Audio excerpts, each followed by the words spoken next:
Senador Mosélio Cavalcante. Senhora Presidente, senadora Ana Amélia, senhores senadores, senhoras senadoras, quero cumprimentar também o senador Sarney pelo brilhante pronunciamento que fez, e eu queria apenas relembrar uma frase que eu considero belíssima do presidente Kennedy, quando ele disse no discurso de posse: não perguntem o que o país pode fazer por você, mas pergunte o que você pode fazer pelo seu país. Isso realmente é uma frase síntese de qualquer cidadão e cidadã que às vezes reclama do país que está, da nossa situação do país, e não move uma palha para mudar essa realidade, mesmo na hora de votar. Mas, senhora Presidente, lamentavelmente eu venho de novo à tribuna para denunciar o desgoverno que existe em Roraima e também a omissão do governo federal em relação a alguns problemas sérios do meu estado. Eu recebi várias mensagens, vários telefonemas lá do município de Caroebe, que é o município que faz fronteira com o Pará e com uma parte da Guiana.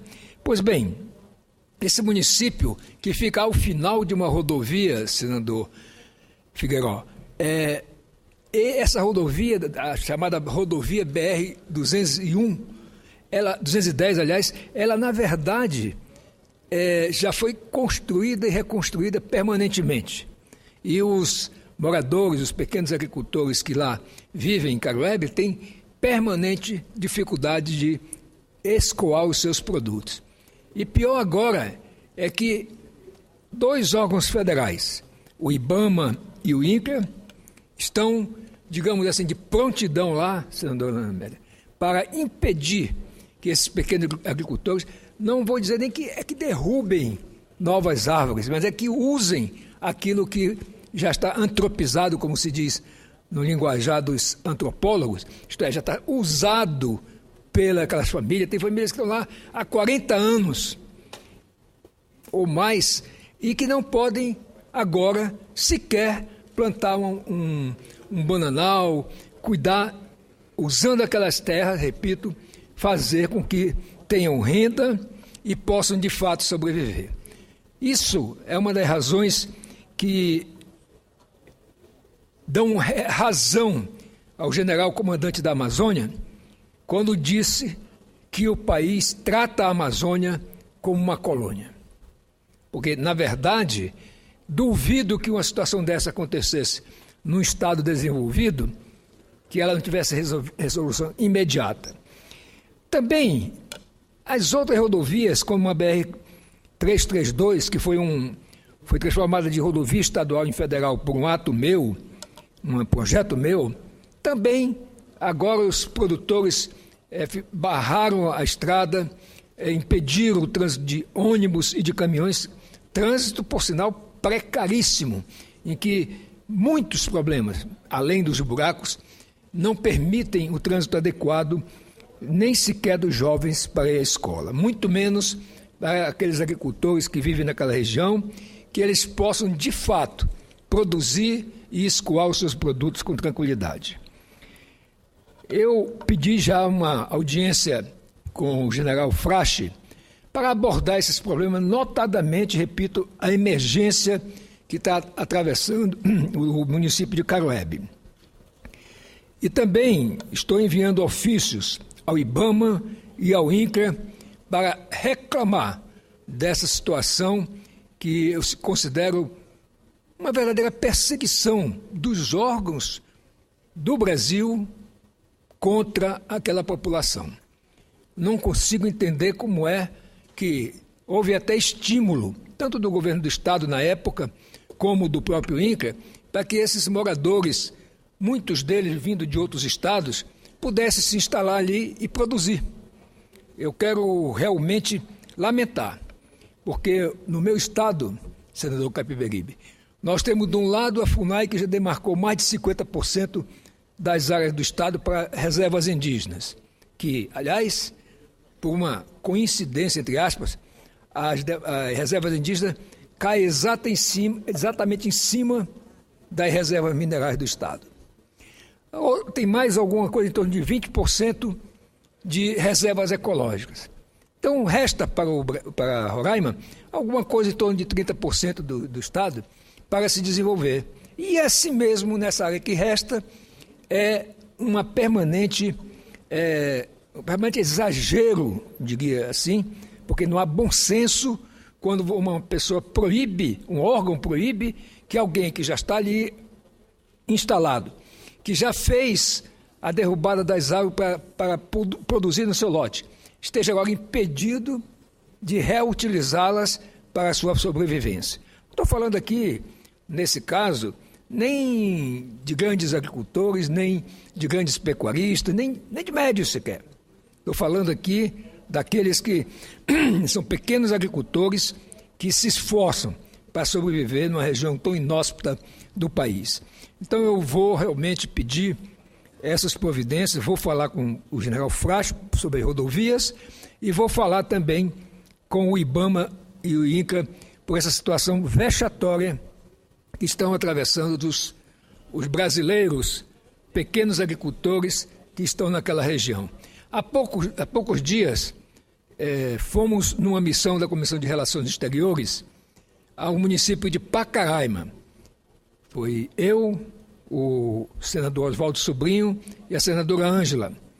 E ouvimos o prefeito, os vereadores e os moradores de uma área que é vítima, vamos dizer assim, de uma providência que foi tomada sem levar em conta, senador Capiberibe, que já existia ali obras públicas feitas pelo governo federal, como ruas que são coladas no marco, nos marcos divisores, ruas, escolas, creches, praças e cerca de mais ou menos uns 30, 40 moradores que edificaram ali antes do acordo. Porque o que o acordo previu? Uma zona chamada não edificável, ou não edificante, para usar o jargão usado no acordo, de 30 metros do marco para dentro. E ocorre que os marcos, antes de serem adensados, um marco, vamos dizer, que tinha 100 quilômetros de um para o outro, todo mundo pressupunha que a divisa fosse uma linha reta. E aí, depois desse acordo, foi-se fazer a demarcação obedecendo a queda das águas, e esses marcos entraram para o lado do Brasil e estão deixando, portanto, moradores que, digamos assim, escolheram viver ali por conta própria, pagando para viver ali, e agora estão ameaçados de ter que demolir as suas casas para que possa realmente obedecer um acordo de maneira retroativa. Então, nós que terminamos a visita lá, eu estou esperando o documento do topógrafo, da topografia do Exército, que nos atendeu de maneira muito rápida e eficiente, como também do fotógrafo que fotografou toda aquela realidade.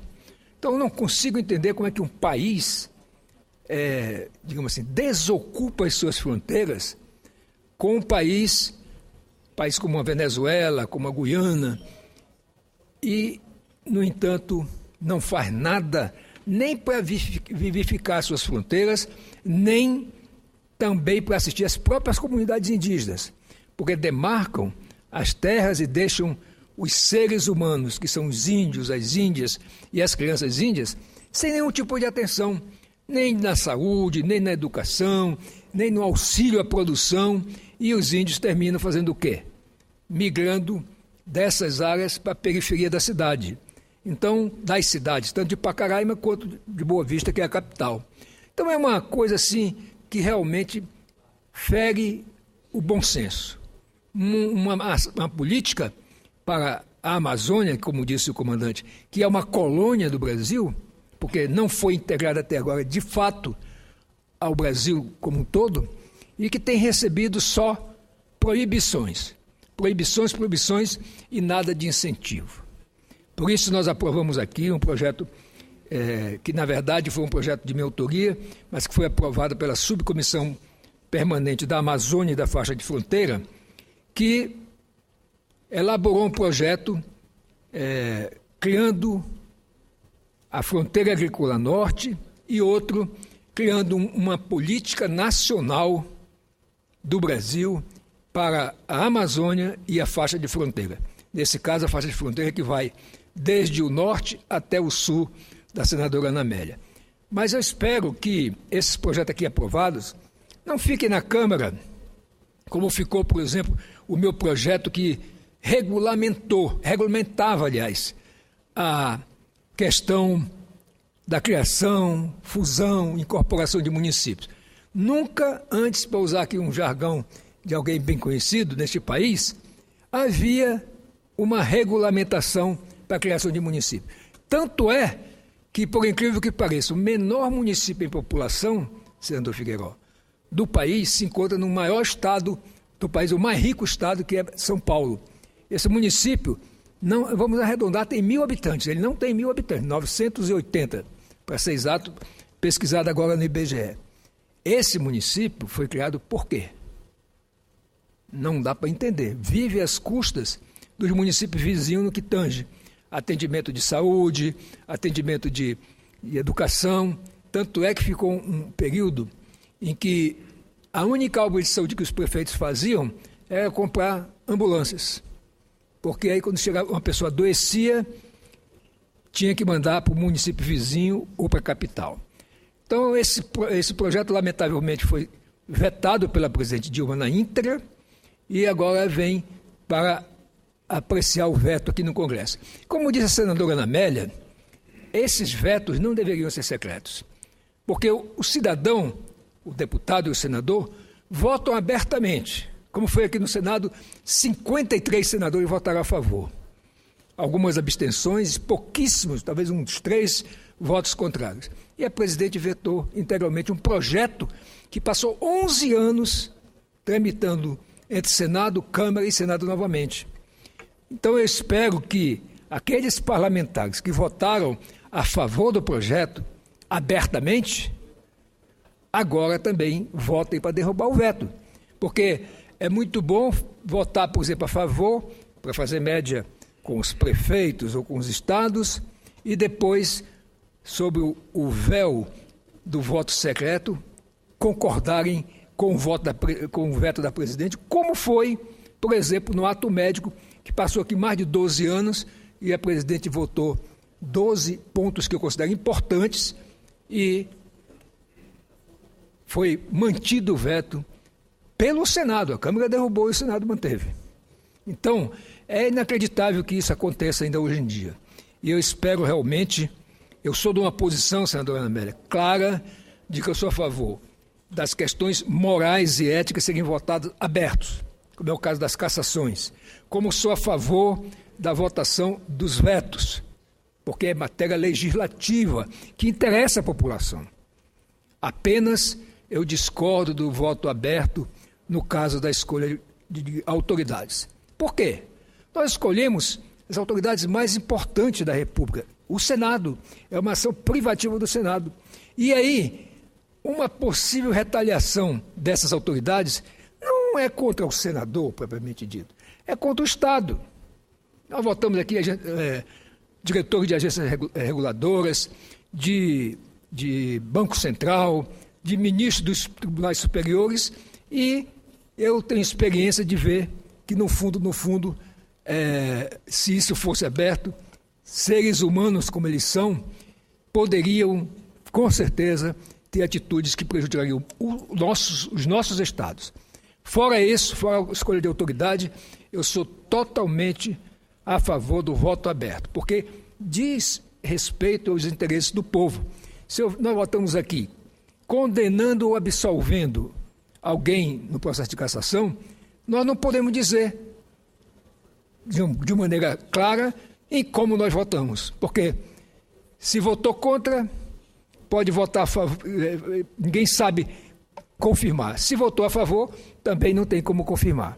Então eu realmente entendo que voto secreto em matérias legislativas e em questão de matérias que envolvam ética e moral, como é o caso das cassações, sejam de fato abertos. Quero, portanto, agradecer, senadora Ana Amélia, esse pronunciamento. Principalmente eu quero ressaltar a questão do município de Caroebe, que é emergencial. e eu espero, ainda essa semana, ter uma posição das autoridades que aqui citei, como é o caso do IBAMA, do INCRA e do DENIT. Muito obrigado.